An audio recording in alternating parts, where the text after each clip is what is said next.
Bapak Ibu, apa yang gereja Pantekosta lakukan itu selalu menjadi pertanyaan bagi gereja-gereja non karismatik, ya, gereja-gereja yang di luar aliran Pantekosta.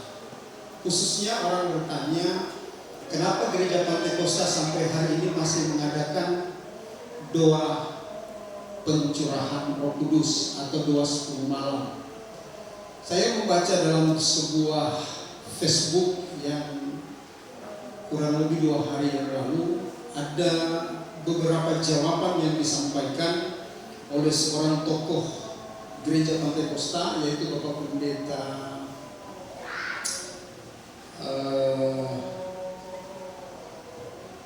saya lupa namanya, wajahnya tergambar tapi namanya saya lupa. Alasan yang dia sampaikan itu ada 12 poin. Yang saya tangkap dan saya ambil hanya 2. Yang pertama, Bapak Ibu, kenapa kita sampai hari ini mengadakan doa 10 malam? Karena gereja kita yang sekarang berusia 104 tahun, itu konsisten.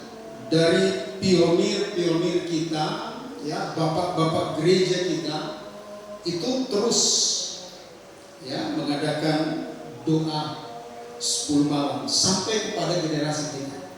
Yang kedua, kenapa kita mengadakan doa 10 malam? Karena banyak orang percaya anak-anak Tuhan yang Pantekosta belum penuh dengan Roh Kudus.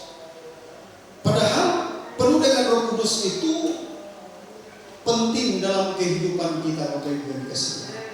Ya, sekali lagi, diperlukan dengan Roh Kudus itu penting dalam kehidupan kita. Dan Bapak Ibu dan saya harus bersyukur.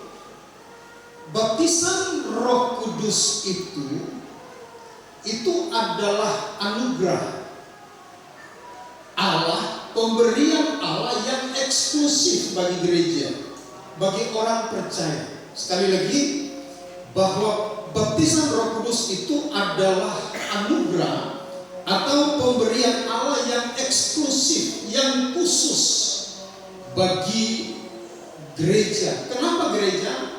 Saya mencoba untuk menjelaskan beberapa ayat firman Tuhan. Ya, kenapa bukan kepada dunia, tetapi kepada gereja, ya, kepada orang yang percaya kepada Tuhan. Kita mulai dengan ayat Yohanes pasal yang ke-14. Ini ayat yang sudah sangat familiar dengan kita.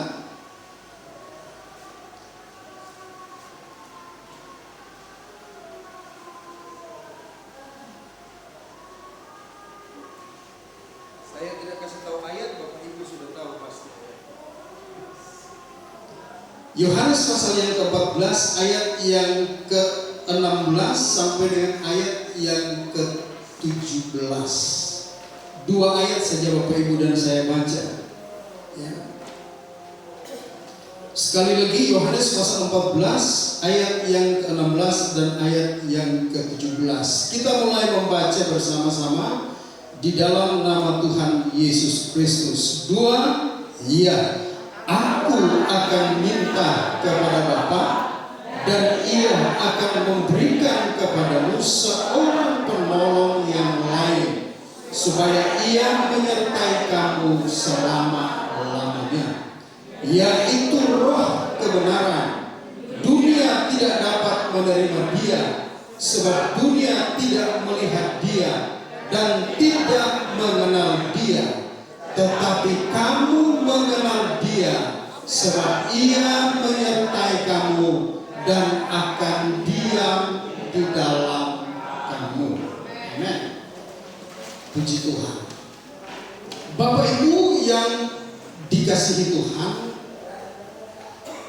Yohanes pasal yang ke-13 sampai dengan pasal yang ke-17 ini adalah bagian dari ajaran Yesus kepada murid-muridnya dalam rangka persiapan penyaliban Yesus. Sekali lagi, adalah bagian dari pengajaran Yesus kepada murid-muridnya dalam rangka persiapan penyaliban Yesus. Apa yang disiapkan? Mental mereka.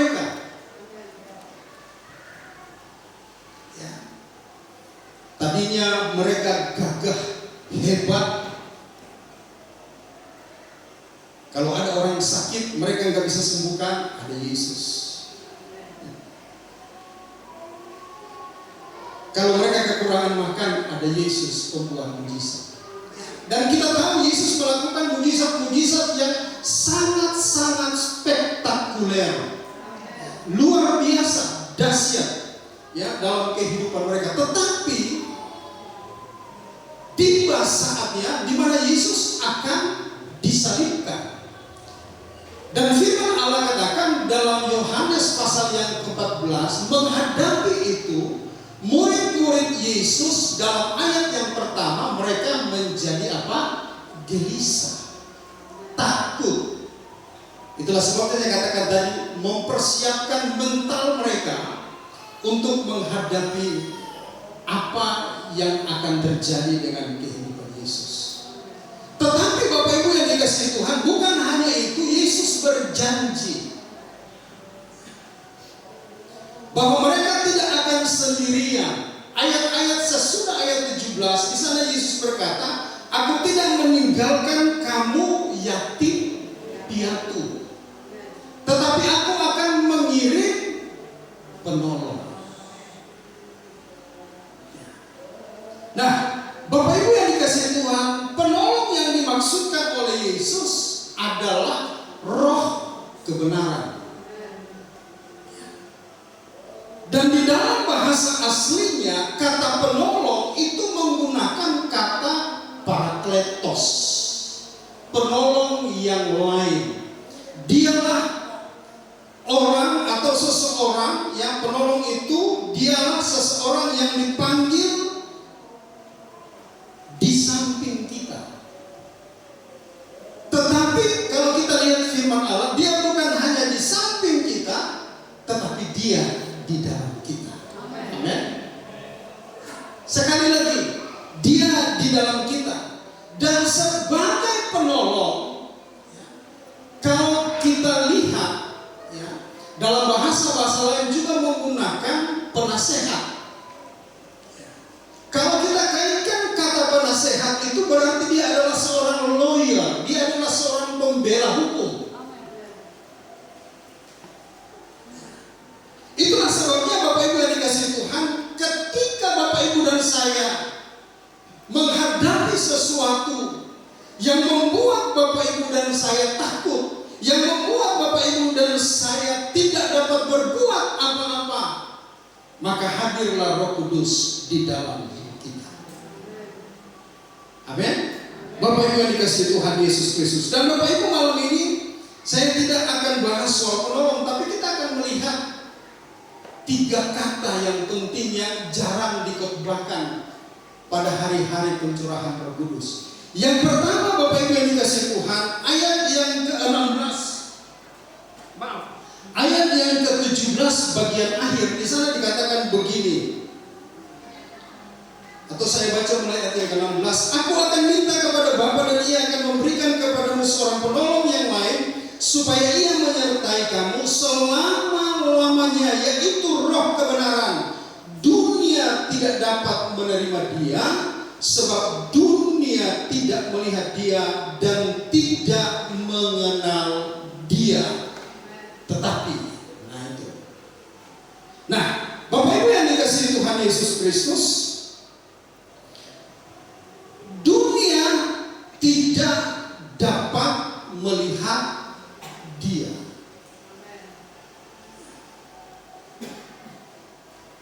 Sebelum saya masuk di bagian yang lebih dalam lagi, kita lihat beberapa ayat Bapak Ibu yang dikasihi Tuhan. Yang pertama, Yohanes 1 ayat 10.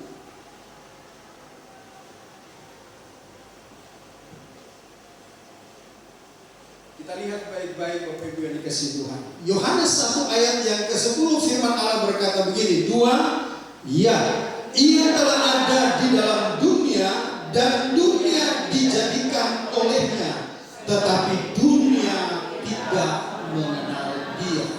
Pasal 15, 18, 20 kita lihat.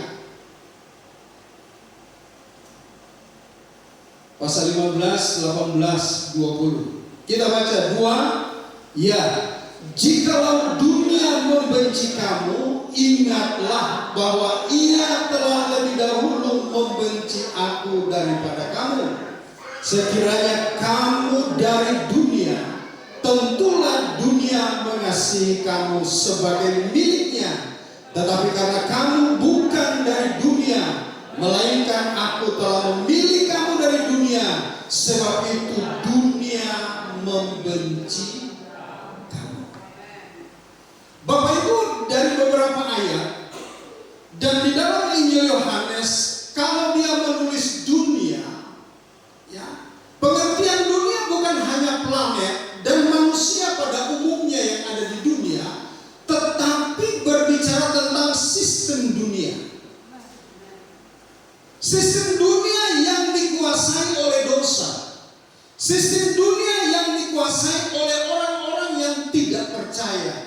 Sistem dunia yang dikuasai oleh penolakan-penolakan terhadap Allah dan tidak mau hidup dalam kebenaran. Tetapi sekali lagi Bapak Ibu yang dikasihi Tuhan, Bapak Ibu dan saya bukan dari dunia. Firman Allah katakan dalam Injil Yohanes pasal 15 ayat yang ke-19, kalau kamu dari dunia, maka dunia mengasihi kamu karena milik dunia. Tetapi kamu bukan dari dunia, karena aku telah memilih kamu. Ini Bapak Ibu harus angkat dulu. Dan dunia yang diciptakan Tuhan, dunia itulah yang membenci.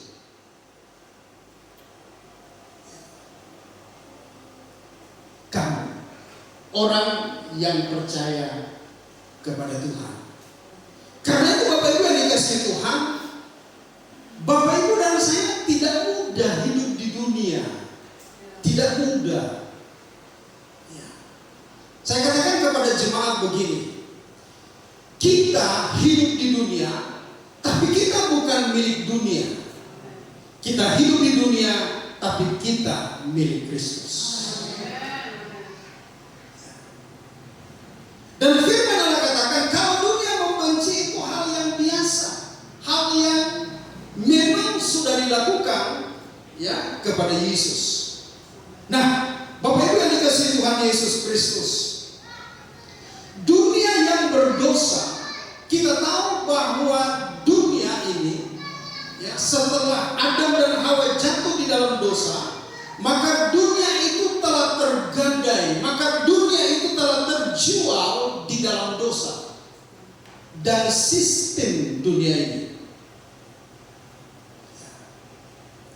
Tetapi Bapak Ibu yang dikasihi Tuhan Yesus Kristus, ya, firman Allah katakan bahwa kita bukan dari dunia, tetapi kita dipilih oleh Allah dan Allah tempatkan di dunia ini untuk jadi apa? Jadi saksi.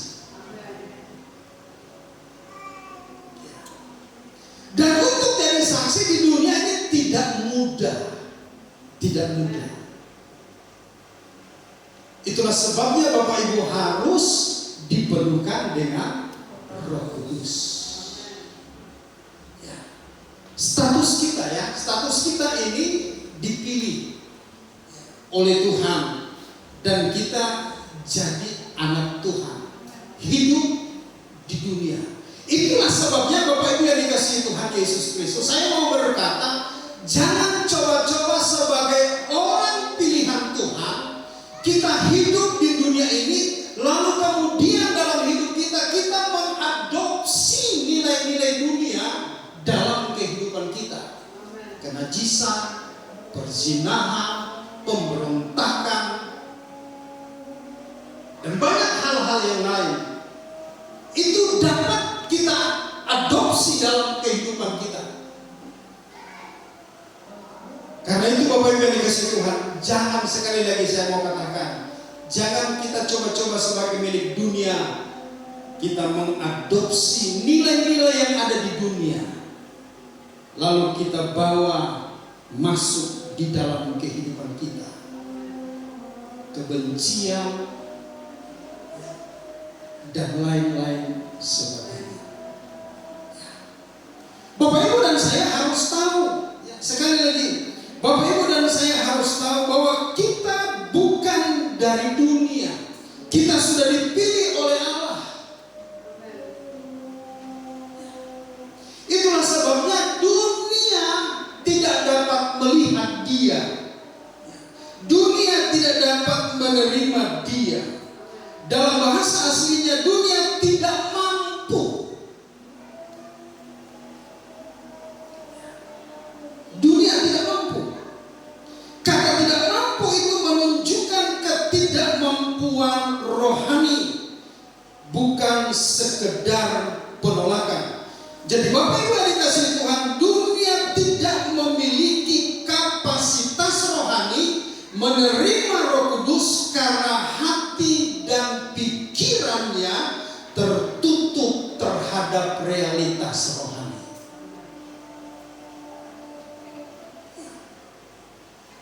Jadi Bapak Ibu mau paksakan pun memang dia tolak. Tetapi bagi kita, dan firman Allah katakan, bagi kita lah janji.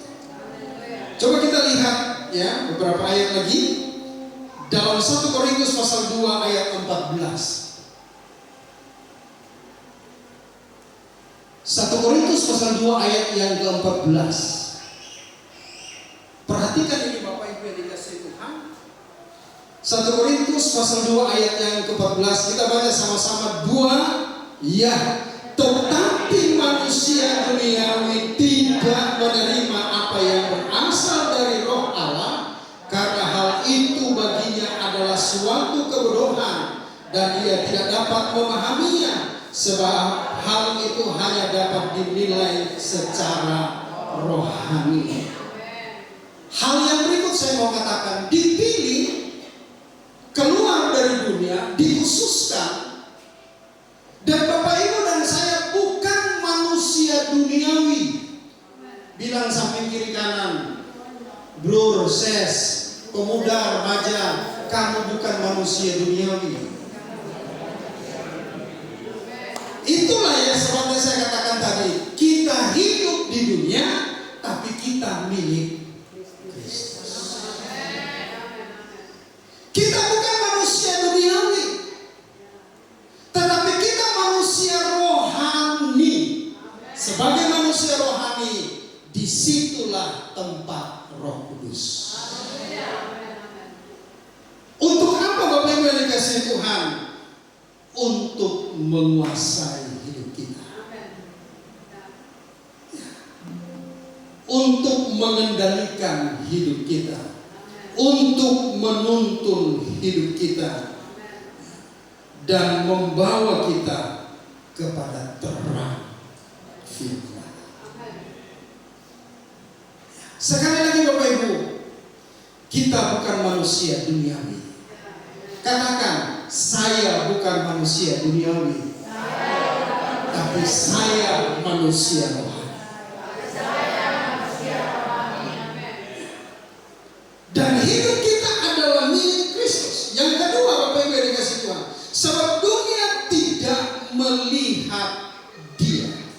Nah, Bapak Ibu yang dikasihi Tuhan, dunia hanya percaya pada hal-hal yang biasa dilihat secara lahiriah. Sekali lagi, dunia hanya percaya pada hal-hal yang bisa dilihat secara lahiriah, karena Roh Kudus adalah roh dan tidak tampak secara fisik, maka dunia menolaknya. Dunia menolaknya. Satu waktu ketika Yesus bangkit, murid-murid yang lain bilang begini sama Yesus, sama Thomas, Thomas, kami sudah ketemu Tuhan loh.